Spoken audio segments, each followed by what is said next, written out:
And today, as I mentioned at the outset, we're not just raising the bar, but we're making that bar extend far into the distance. 3D play on Nintendo 3DS is on the way.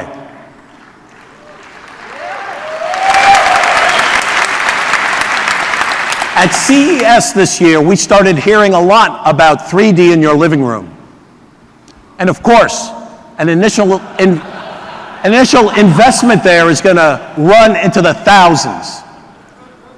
And then there's the fact that there's nothing to watch yet or play on big screen 3D. But maybe, most of all, it's the glasses. Man, those glasses. And make no mistake, that kind of fashion-forward statement doesn't come cheap. Don't be surprised to pay a hefty amount of money for those glasses, and that's for every person in the room. Nobody said it was going to be easy. Well, no one but Nintendo. In fact, we think there's a better way, a solution that lets you take 3D along with you wherever you go, with ample game content available the first day on the market. And maybe, best of all, no glasses.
Everyone, this is Nintendo 3DS.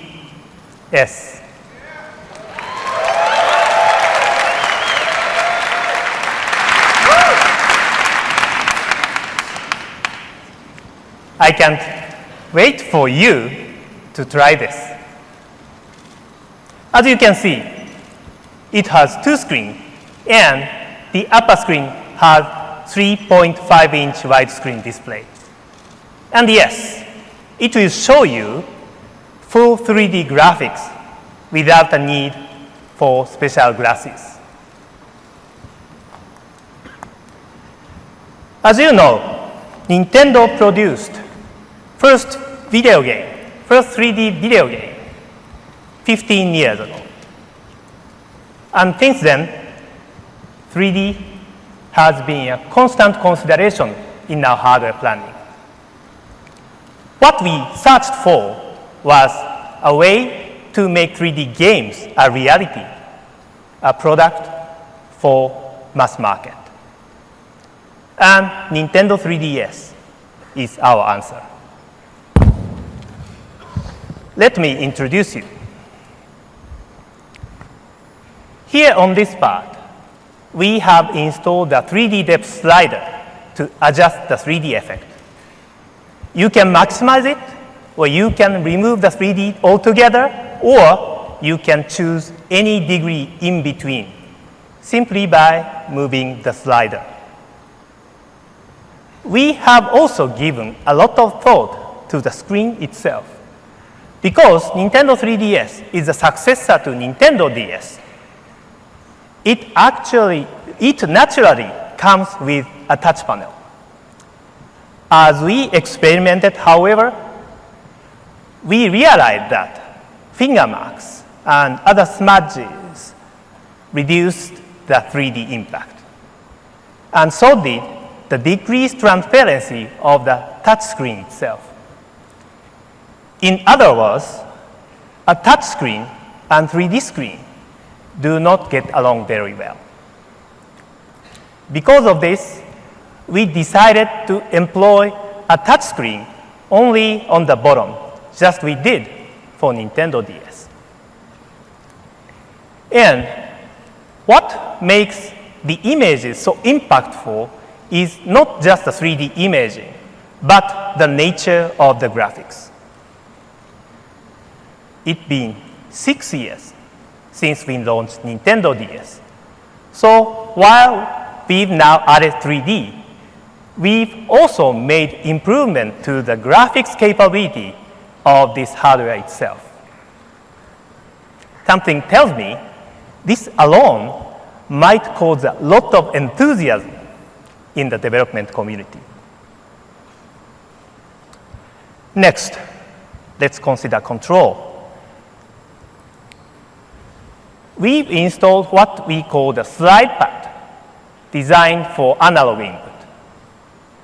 We've also integrated both a motion sensor and a gyro sensor. I'm really hopeful that, just as with Nintendo DS and Wii, a number of new game ideas will be born to take advantage of these new control mechanisms. Of course, it has compatibility with Nintendo DSi. Nintendo 3DS has a camera too. But look here, there's not one, but 2 camera lenses on the outside. What this means is you can also take photos and view them in 3D.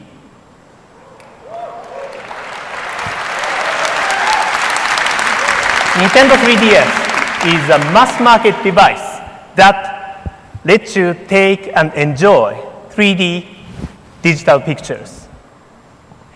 You may want to try out this function at our booth. And I want to mention one more aspect. Nintendo 3DS is also capable of displaying 3D Hollywood movies. We are not announcing any specific plans this week, but at our booth, you will find demonstrators showing you 3D movie trailers for releases from Disney, Warner Brothers, and DreamWorks.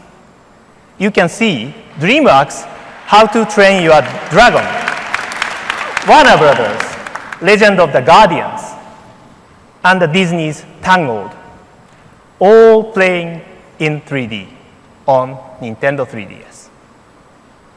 To our knowledge, this is the first time any such 3D content has been demonstrated without the need to wear glasses. However, in the end, gamers care most about games. You may remember an announcement we made in January 2009, establishing a joint venture called Project Sora. It was led by Mr. Sakurai. Today, I can announce that Project Sora was actually established for one reason: to create a game designed specifically for Nintendo 3DS. We felt such a project